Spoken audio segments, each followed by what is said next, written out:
Hailing frequencies open, and welcome to Star Trek Discoverage, the live podcast that boldly goes into excruciating detail about this week's episode of Star Trek Lower Decks. I'm your host, Aaron Coker, aka Caliban, and the stars at night. That's it. That's it. That's right. Joining me on the show, as usual, is my co-host. She's also the co-host of the Generations Geek podcast, a more or less family-friendly celebration of geekdom. It's Ella Pearson. Ella, welcome back to Discoverage. Thank you. It's great to speak with you again. And here we are at what feels like, well, it is. It's another turning of the seasons, isn't it? Literally outside, the leaves, they are a-turning. And the shows, they are a-turning as well. And we've got 2 episodes to talk about tonight, and we'll get right to it because we want to make sure that we use all of our time well. We usually talk about the news at this point in the show, but there's not a lot of news. I will say, though, that I want to give congratulations to Strange New Worlds for winning Best Streaming Science Fiction Series at the Saturn Awards this Tuesday. Pretty exciting, in high company with Discovery, the last season of The Expanse, For All Mankind, Lost in Space, and The Mandalorian, and The Orville, of course. It beat all those guys. And also so funny, after just a couple weeks ago, we were talking about like, oh, will we ever see Star Trek winning awards? Will we ever see them at the Emmys? Yeah, that's true. So we'll have to see if that happens in the future. But definitely a bona fide of getting the Saturn's 50th annual Saturn Award. So been around for a while, honoring Star Trek, and I think that that's really great. That's all I got to say about that, other than Akiva Goldsmith accepted the award, and Ethan Peck was there too. So that's kind of fun. Our man. Yeah, our boy. We've just seen both the 10th episode of the 3rd season of Lower Decks. It's an episode called The Stars at Night, and the 11th episode of Star Trek Prodigy's 1st season, an episode called Asylum. And we're here to talk about both of them. So, as always, a warning, we're heading into 2 spoiler zones here. Be warned, if you haven't seen the episodes, we are going to talk about them. Spoilers are incoming. The official synopsis for The Stars at Night is, the Cerritos crew must prove their worth in a mission race. It was written by Mike McMahon, that episode, and directed by Jason Zurek. And I'll give you the star date. It's 58499.2. The official synopsis for Asylum, the Prodigy episode, is, at the edge of Federation space, the crew applies for asylum at a comm relay outpost, only for their starship to reveal its shocking true purpose.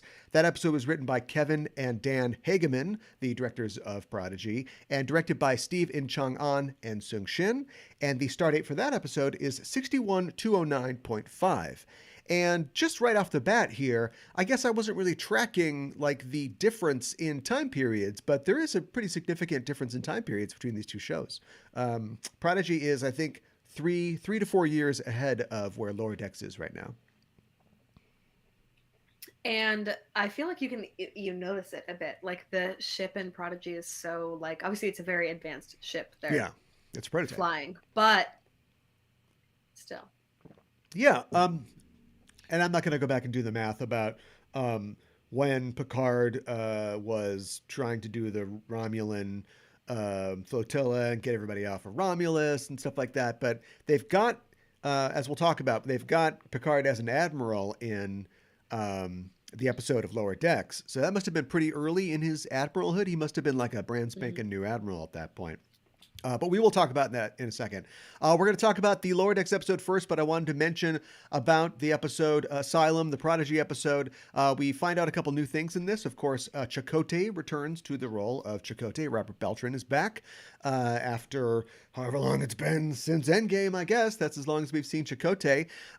We find out that Murph is a melanoid slime worm in this episode, which is a very cute one, which is a reference to a TNG episode. The guy with the guy with the webbed hands, when Wesley does the test for Starfleet and he doesn't get in, he calls him a melanoid slime worm. So there you go. He's saying he's a cute little merchandisable little guy is what he's saying. We also see Lieutenant Frex in this episode. He is the first Denobulan Starfleet officer to ever be seen. He gets pretty scared, but he doesn't blow his face up. So I don't know. He missed a trick on that one. And he also has, he's got the Lieutenant J.G. Pips, but he's also got the provisional rank pip that the Maquis had. So I don't know what the story is there. We may never know. He turns tail and runs in the episode. So let's get right to talking about the finale of this season of Star Trek Lower Decks, The Stars at Night. What'd you think about the episode? I loved it. I'm so sorry to see them go. It's going to be a long wait, as always, for the Yeah. next season. Um, but I'm really happy with what they're doing with the show overall. Um, I felt like this episode was very exciting. And I will say that I did watch it. I was in person at the office today, Oh, yeah. which I almost never am. And I was like, I had some downtime. I was like, I'm gonna take a break. Star Trek, it's like 20 minutes. I can take a break and watch Star Trek. That's totally 20-minute break. Let's do it. Yeah. Um and I I did tear up, and the reason why I was in person at the office is because my coworker who is in charge of our student workers is out of the office, so no one's there. So I was like, I'll go in and sit with the kids. And so the door to like the little office is open, and I was like, I have to pull it together, because what if these people that are 2-3 years my junior come in here and see me I can't let crying these at kids Star see me Trek in crying. the office? So I had to get a grip. But I think if I was at home, I would be a lot more moved. Yeah. Same with Prodigy, to be honest. But Yeah. Yeah. This episode left me with a lot of questions, both about sure.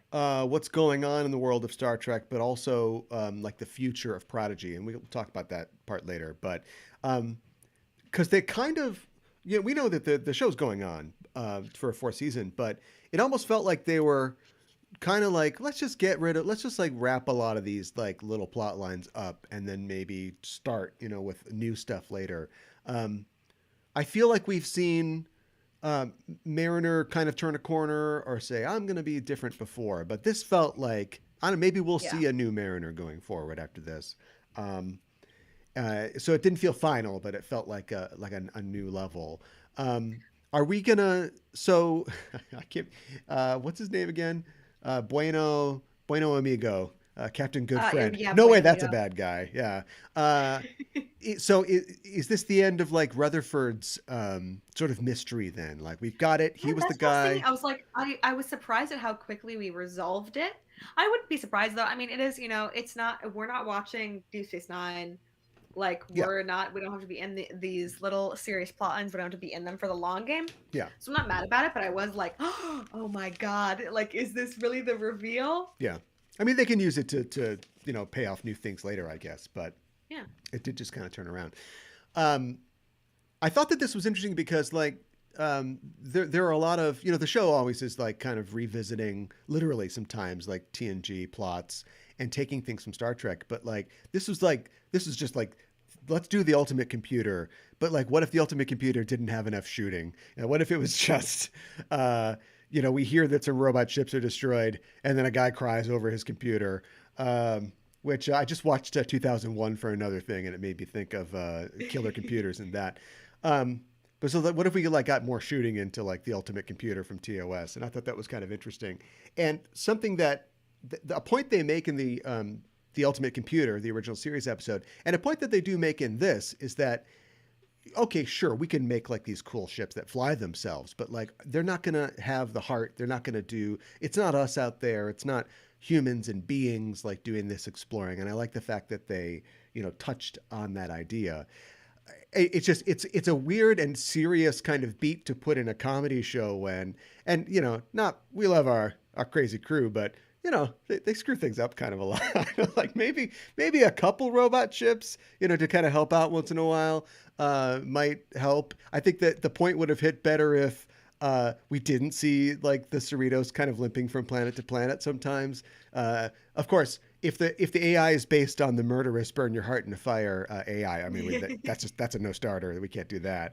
And I thought it was an interesting idea to bring the entire state of California together at the end, which That was funny. by the way, All right, that's it. That was the California. That was the big one. No, we're done with all the jokes about the city names. Hopefully at this point, because they got everybody in there. Even Sherman Oaks. Bring them on in here. Uh, That was funny. that was kind of funny. Um, did you? Were you? I was a little worried that we might lose the Cerritos because at this point in their saga, like this is the whole show is kind of like the replication of like they're kind of doing a Star Trek show or a series of films. And so we gotta go to the Cerritos A at some point, right? We gotta like lose the ship and get a new Eventually, maybe ship. next season. I Yeah. think that's a good prediction on your part. Well, thank you. Um, but I also think maybe sometimes when I watch this show and someone is like, "Oh, we're gonna get transferred," or like, "I'm gonna leave the Cerritos," I get worried that the way we'll lose the Cerritos is like by the characters leaving the ship. Oh, okay. Um, but at the same time, I don't feel like that would really be in the spirit of Lower Decks because if they were going to leave the Cerritos, I feel like it would be for a higher like position. You know what I mean? Yeah. It would be like someone is moving up in the ranks and they're transferring above the Cali class. Yeah. I both think that the Cerritos is like just, the setting of the ship and it might be interesting. That's like one of the reasons that is Mariner. Do we, I guess we want her on the ship, but like, is she better in Starfleet or is she better as like a cool, sexy space archaeologist? Indiana Jones, yeah. Yeah. And that would be an interesting thing, but then you'd have to take her off the ship, for a long time. And I think the show recognizes that because they kind of bring her right back. Speaking of sexy intergalactic archaeologists, the fact that this lady is flying around and Captain Picard's paying for the whole thing, is she Picard and Vash's like love child or something like that? How many years has it been? No way. How many years since Cupid? Is this daddy paying for this thing here? Is this how we get out of him like never having any kids? No, I was gonna say that I bet like Vash Jr. like Picard just became an admiral, he's like entering society and he's like, I'm gonna fund What's my this is first big passion project? Yeah. This is my passion project. What are you gonna This do is with my that hobby. first hit of When money that rich we people don't have like a have? hobby and the hobby is like they fund something they think is neat. Yeah. That's what I feel like he's doing. He's like, I think it's time Spielberg to use some of the Picard family money. Spielberg, take note. Indiana Jones 6 could just be grumpy Harrison Ford saying, "All right, you sexy kids, get out there and bring it back to a museum." Here's what I'm Instead of dragging his ass out for. every time. Like a Bear Grylls type docu-series of Harrison Ford like going like drinking to Jordan, the poop from going camel to water. Petra. Sent like an idiot abroad, like sending a grump abroad. Open the door. I love that show. Just going to foreign countries and trying to score weed there. Just doing his absolute best. I would pay money. I would pay money to watch that. Left my vape pen at the hotel. It would be like an idiot abroad, but it wouldn't be Carl Pilkington doing a bit. It would the entire thing would be real. Yeah. Yeah, just him like reacting to close-up magicians and like serving him the real food, imagine? giving him like like chilled monkey brains and yeah. I wonder why he does anything anymore. Like if I ever became a famous Hollywood actor, and that dream gets probably farther away, I guess, every day. Harrison Ford's a good example though. At some point I'd quit. Like Anthony Hopkins at one point went, I'm good. I'm done. I see where things are going. And then he was like, but Transformers, I could be in a Transformers movie. Thor? I could be in Thor. Yeah. Well, Thor is what brought him back, I think. And then it was off to the races. And now he just does whatever. All right, fine. Maybe you just got bored.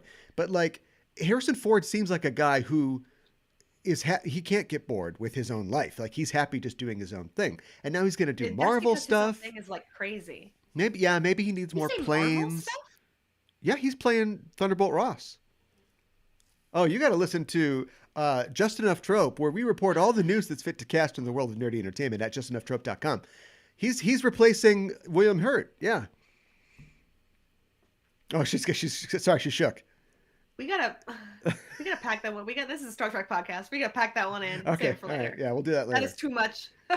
So that's what I'm saying. He's doing too much, but maybe he can just be the guy that shows up in the first scene. He's now the what was Denham Elliott's character's name?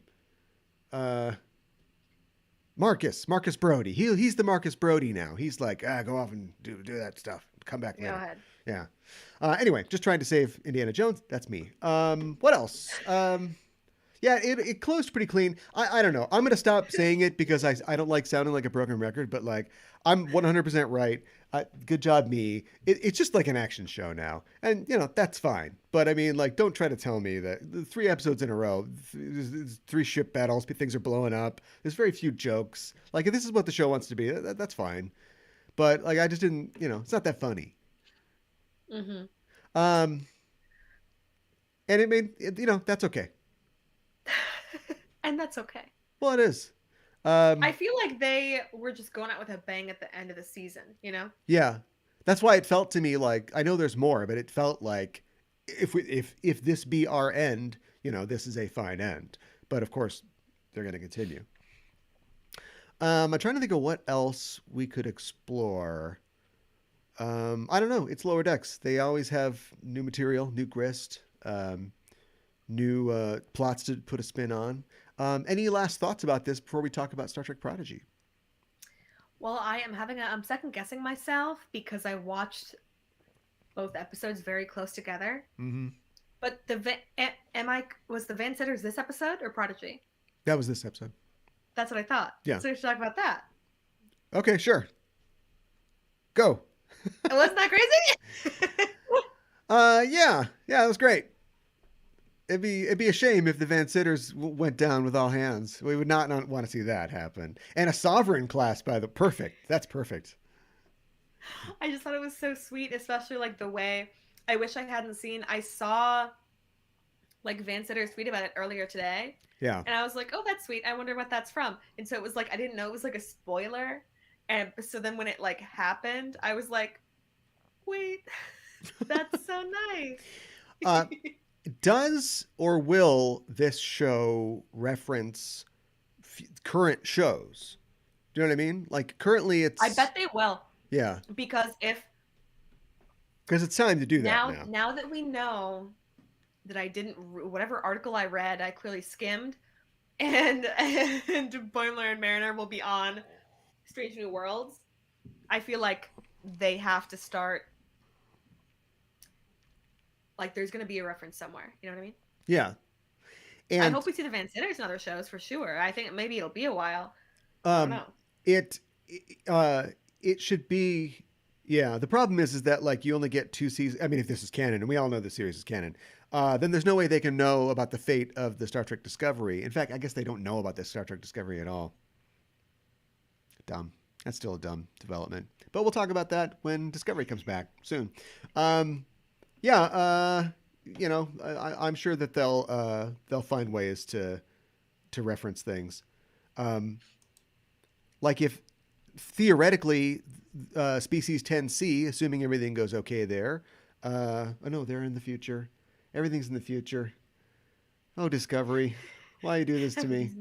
The last episode of Discovery, this is just going to piss off all the canon people, but the last episode of Discovery, whatever it is that they get up to, they have to send a probe back in time with all their ship logs, and then they get added to the Federation database, and everybody remembers like all the cool stuff that like they did in the future. I don't know, whatever.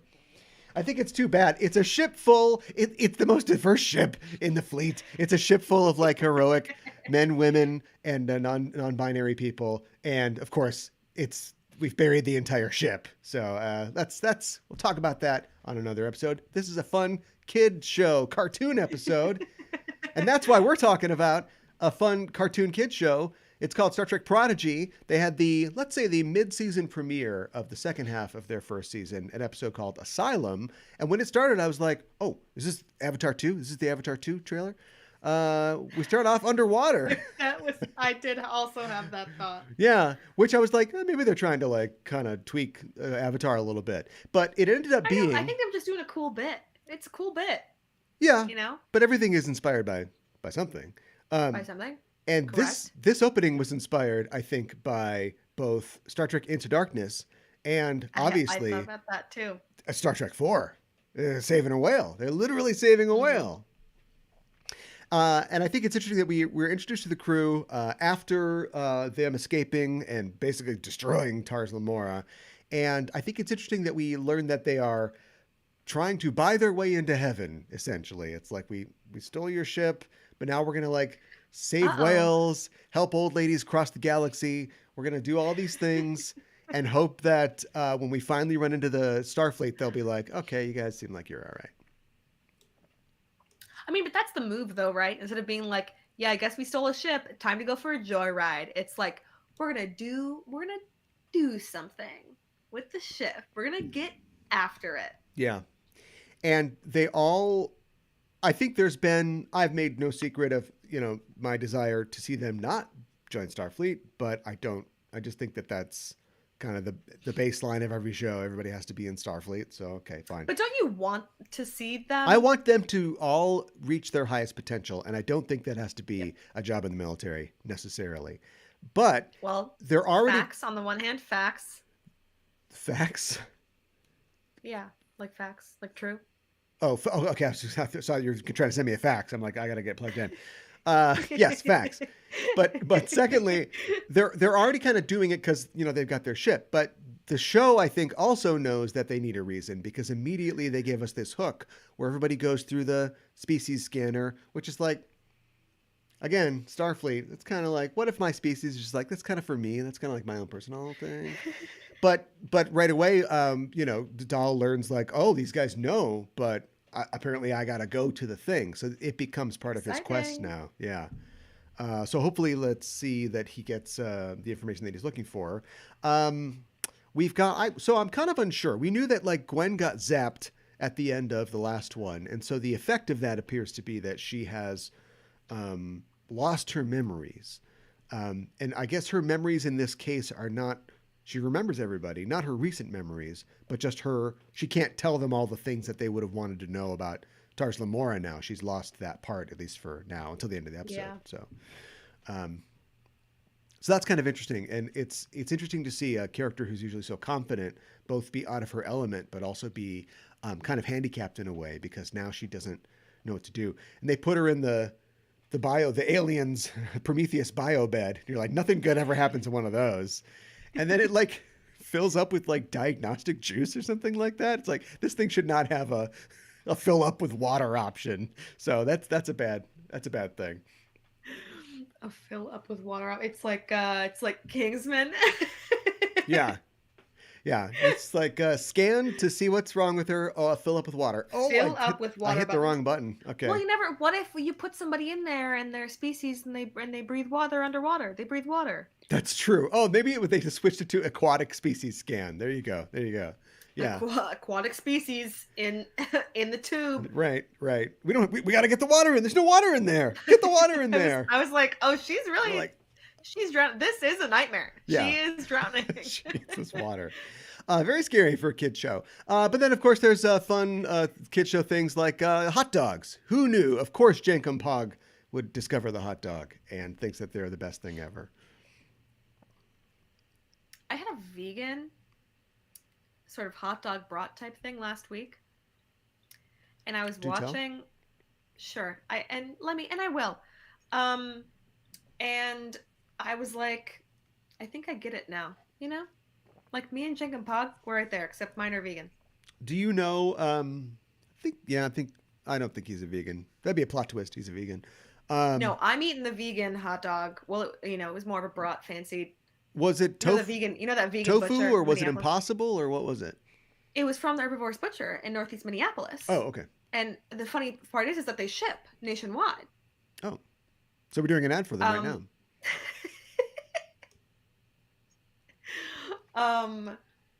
And I was like, I get it now. So I was watching that scene and I was like, if I could have a replicator just shoot out the Herbivorous Butcher, this is a whole other. We can stop. But I got a gift for that. I'm just telling it like Hold it on, is. let me load this gift As I up. was watching the scene, that's where I was. I'm just letting you know what headspace Okay. I was All right. Yeah, they all got scanned in. Did we know that Rock Talk was a Brickar? The Brickar, that's a new I race. don't I think so. haven't heard of them. So she was a Because she's like Brickar. 9, right? So she doesn't know. I liked when Zero goes through the thing and is like, and Frex is like, yeah, we'll all go mad if we look at you. Yeah, That was good. yeah, That yeah. was a good bit. Get my little visor on. It's fine. Um, yeah, so was interesting. I think we've seen like deep space stations before. And I guess that's what this is. I thought that maybe they would just have like a cell tower, like right on the edge of their space. But no, Yeah, there's just because he's like alone out there. there's some poor guy just living out there, yeah, on his own. And I like the fact that he's like, it's made him a little screwy. Like he's really happy to do his little bit for them. Absolutely. Yep. Yeah. Not right upstairs. But then of course he turns on them and runs away, very un-Starfleet, and it's just like, screw you guys, I'm taking the only escape pod. Sorry. Yeah, he was bonkers. Also, it's like those are that's a bunch of children Yeah. that Right. you're leaving to die Yeah. on the space station. Yeah. Not great, but they're very skilled children. I love the science Sherlock moment that we get from Rock Talk when she's kind of like she's in her mind palace. I will admit, like it on the one hand, it's like, okay, this is very, like you said, Sherlock, A Beautiful Mind, or is that with the board? But Yeah. I was also like, I wish when I was a kid I saw a little girl on television doing math, you know? Yeah. And then you get to 10th grade algebra, or you get to calculus, and you're like, where are the numbers? The numbers aren't showing up. I'm supposed to have numbers. This is a real story. The only way I got through 10th, 11th grade math was by pretending I was in Starfleet. I was like, you have to do this to get on the ship. Nice. Well, it's good to know that I'd be a Starfleet washout then, because I didn't take calculus. I took advanced math all the way up to 11th grade, and then I'm like, why am I doing this? I don't care. If I need this, I'll just do it late. I'll learn it later, and I never ended up needing it. So, No, me neither. not in biology. You don't. Film majors. Unless you're doing quantum biology. Yeah, film majors. Yeah, you'll never need it. Yeah. There you go. What else? So the ship. We know that the ship was mysterious, but the ship has a secret. It has a red thing in its basement. It has a nuclear bomb. Yeah, something. It seems like something that is like probably designed to corrupt Federation technology, because this station, which for being like an outpost, a little tiny outpost with one guy, has a lot of guns on it. Well, you have to, because it's just a little tiny outpost with one guy. He's all the way out there. Right, but I think if you sign up to be the one guy that's out there, I think you sign up to like, get eaten by the amoeba or something Yeah, like but that. you're like on the frontier. They have to give you you need the best, you need the top rifle when you're out there. I suppose.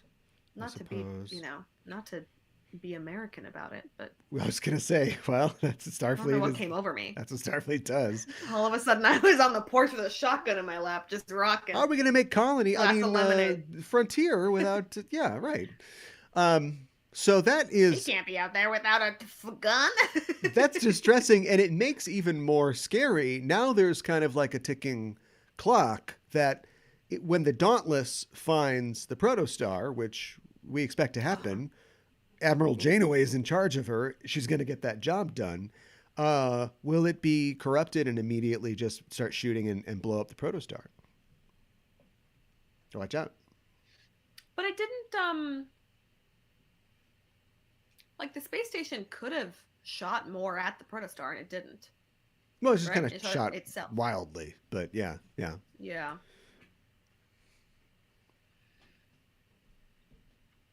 I We're love. gonna say real Janeway meeting hologram Janeway. We definitely will. I mean, I just know we will. And then I watched the preview had like a scene that seemed to imply that they were meeting each other, because she's like, huh, real Janeway. Oh, all right. Let's see how that one goes. It's like, because like double Jane. There's coffee in that hologram. Yeah, bam. Having Janeway fight Janeways has already happened a couple times on the series, so I'd like to see that. Evil Janeway, good Janeway, both good Janeways. Um, but yeah, looking forward to that.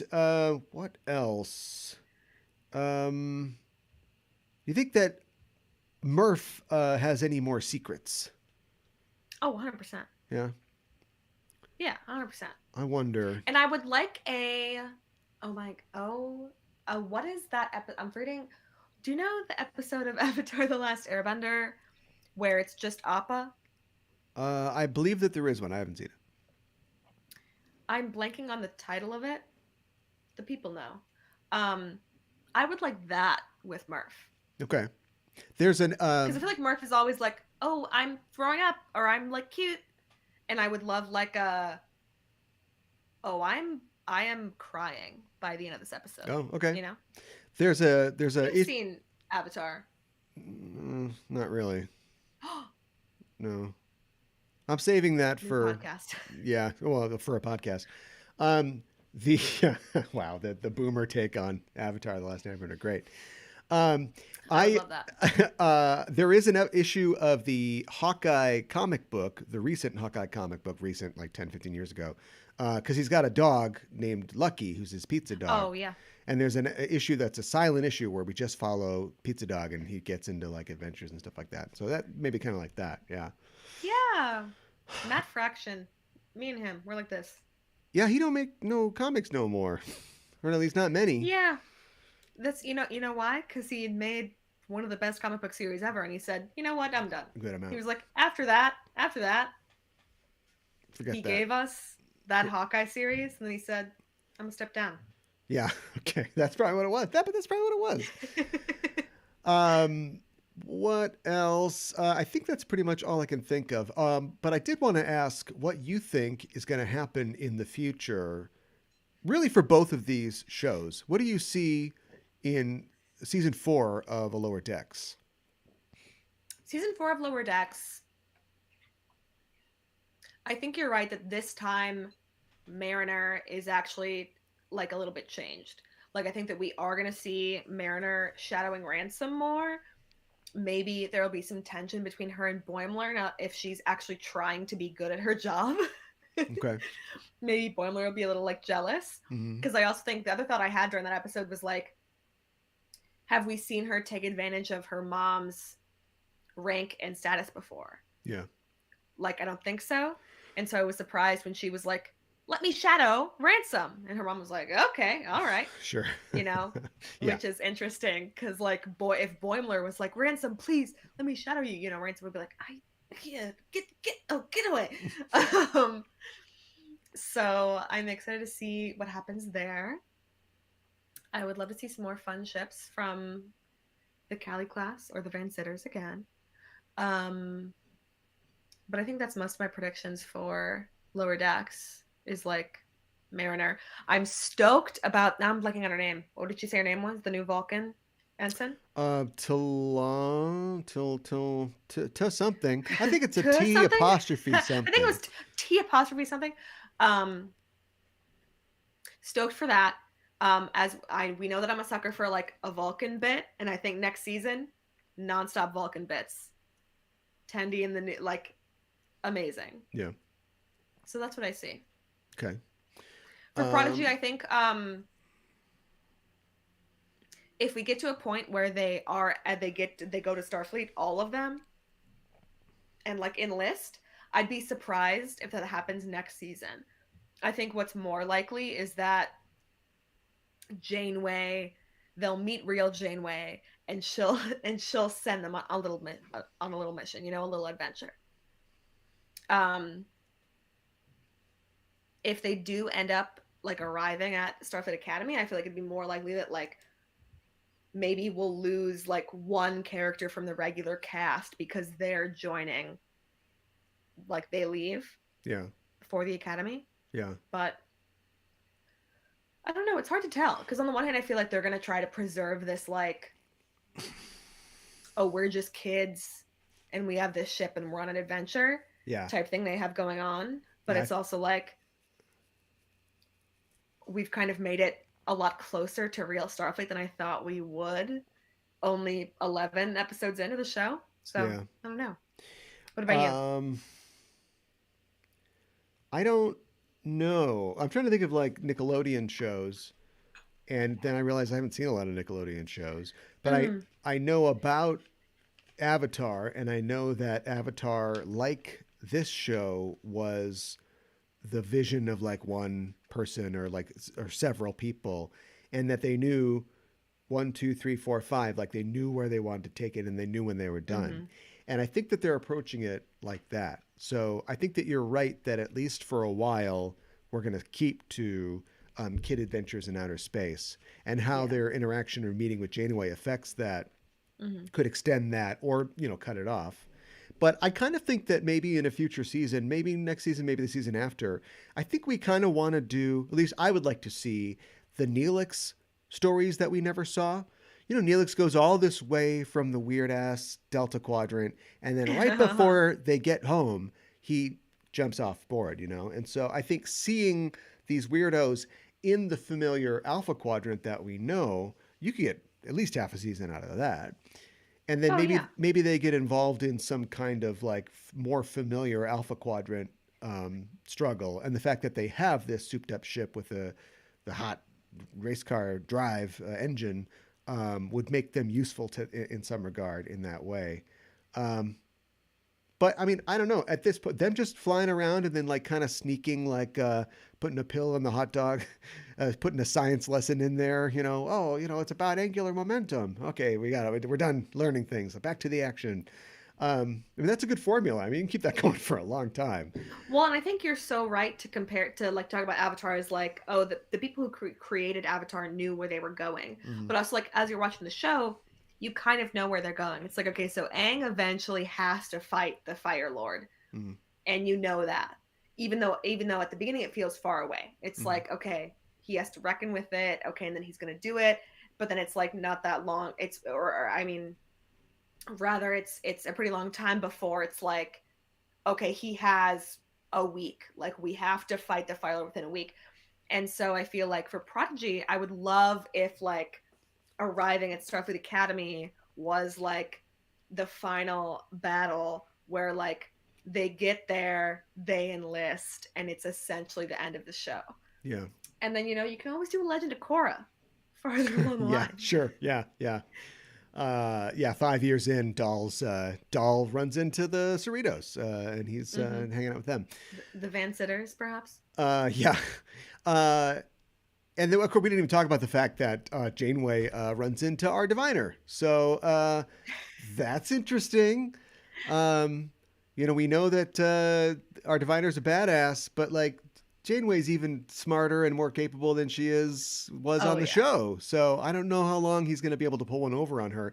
I love the fact that not very long. I love the fact that we see her in the holodeck program where they're launching the Protostar, and she's like, "I'm not going back to the Delta Quadrant. Are you kidding me? You might think I'm ever going back there ever again? No, I'm a vice admiral now. Forget I that." served my time. Yeah, and then like she's got to go back and go find. That's the one thing is like Chakotay gets lost. She's like, I gotta go back to the Delta Quadrant again.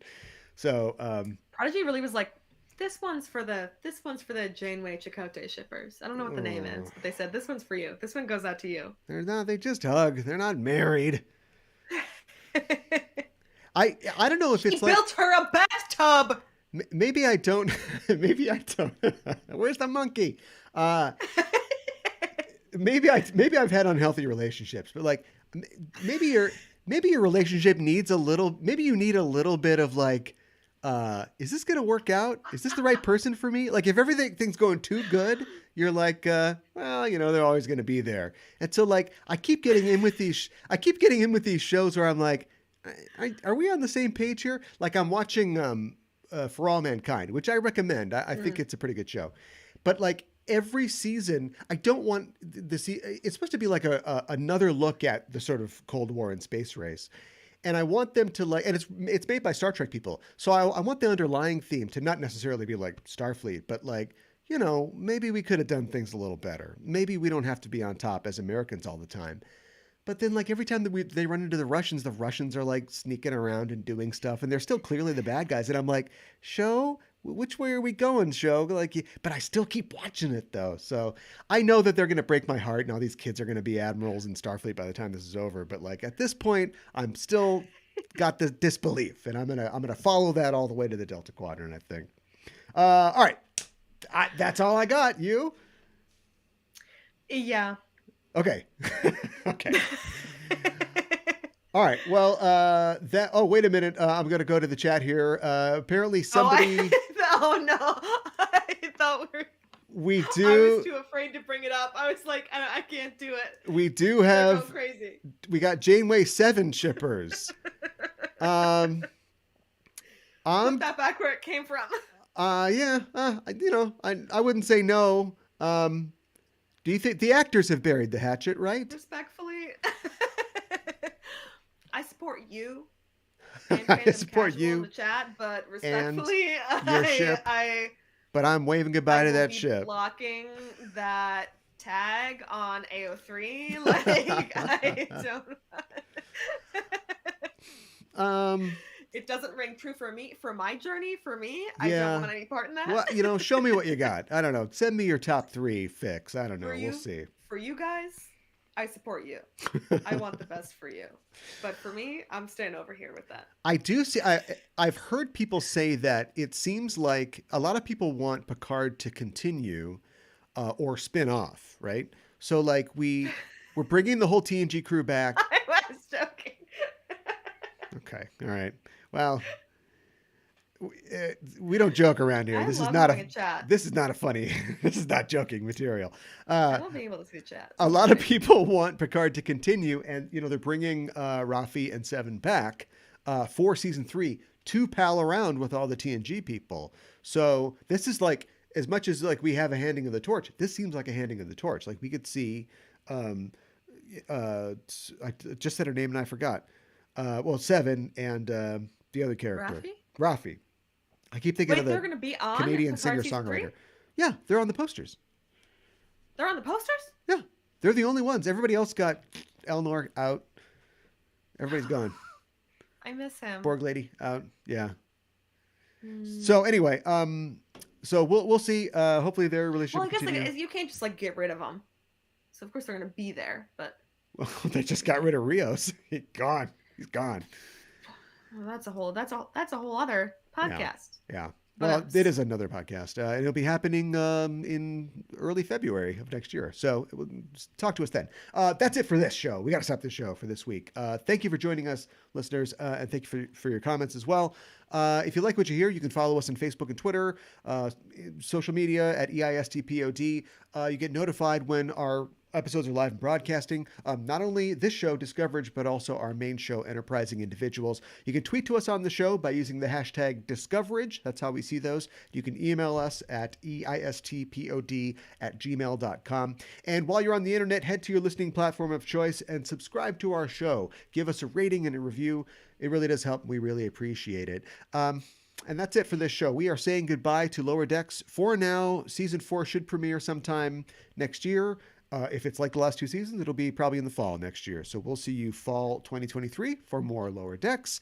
In the meantime, though, Discoverage will return on November 3rd for the 12th episode of the first season of Prodigy. It's an episode called Let Sleeping Borg Lie.